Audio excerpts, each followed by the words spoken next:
For most of galactic history, rules were the foundation of civilization, carefully written by ancient species who believed order was the only path to survival.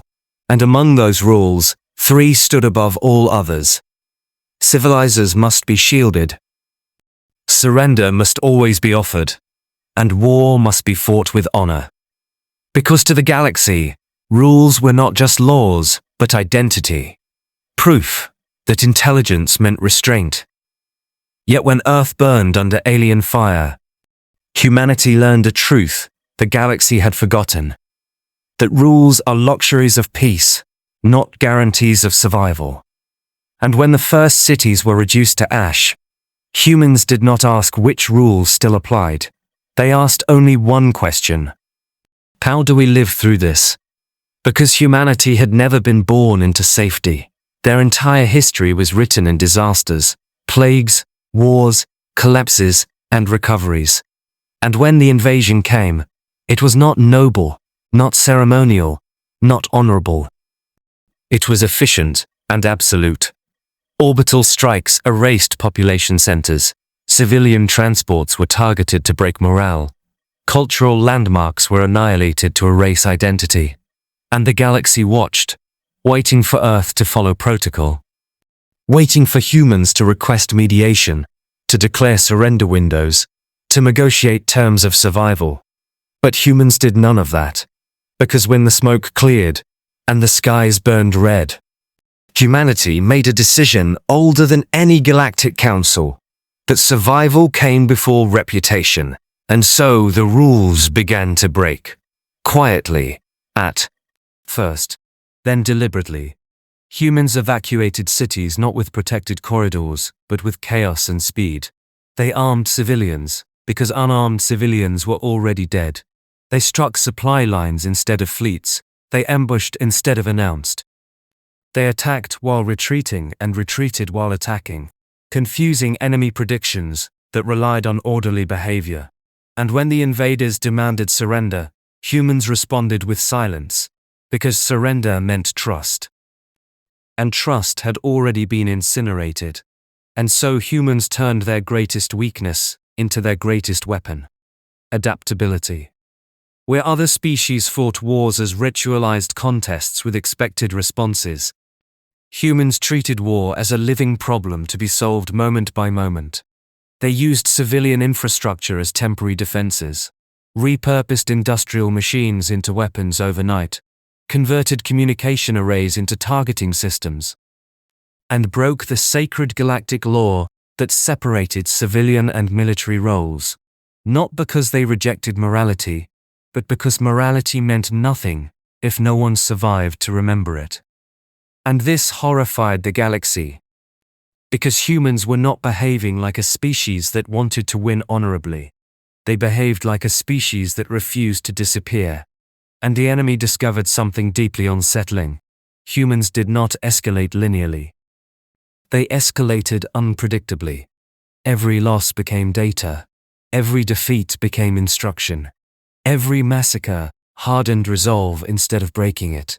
And when enemy commanders accused humanity of barbarism, the human response was simple and devastating. Rules exist to preserve life, not to decorate extinction. And that statement echoed through galactic networks like a warning bell. Because humans were exposing a flaw in the galaxy's philosophy, a flaw hidden behind millennia of stability, that rules only work when everyone agrees to follow them, and extinction-level threats do not agree. And as the war dragged on, humans abandoned the concept of a front line. The battlefield became everywhere and nowhere. Space, ground, orbit, cyber, psychological, cultural. Humans attacked enemy logistics through misinformation, manipulated sensor data, faked retreats to lure overconfidence, sacrificed territory to buy time. And while other species calculated losses to avoid inefficiency, humans accepted inefficiency as the cost of persistence. They lost worlds but saved populations, lost fleets but preserved knowledge. And in doing so, they violated another unspoken galactic assumption, that a species would prioritize assets over people. But humans reversed that logic. because to them, people were the asset. And this decision changed everything, because armies can be rebuilt faster than populations, technology can be reverse-engineered faster than culture, and when humans preserved their people, they preserved memory, creativity, and the ability to adapt again tomorrow.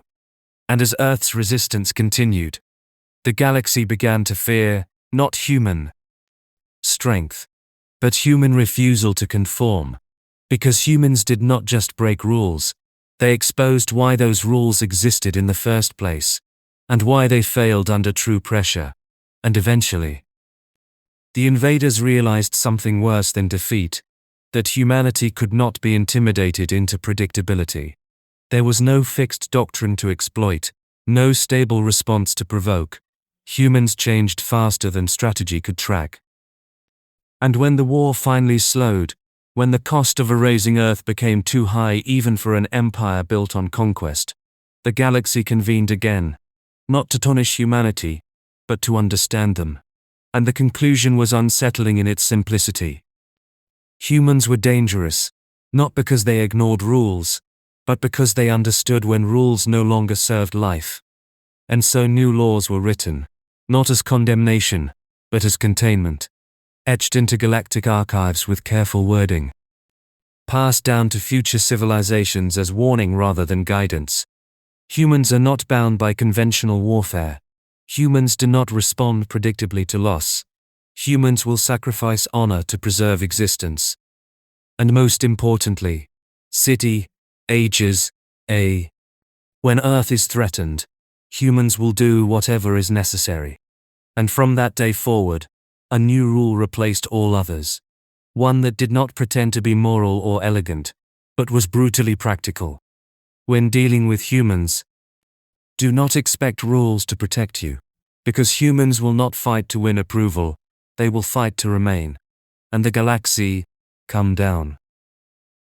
Learned, too late and forever, that the species born fragile, emotional, and short-lived, had survived not by following the universe's rules, but by rewriting them under fire. And that when Earth burned, humanity did not ask how to fight correctly. They asked how to fight again tomorrow. And that single distinction changed the fate of the galaxy permanently.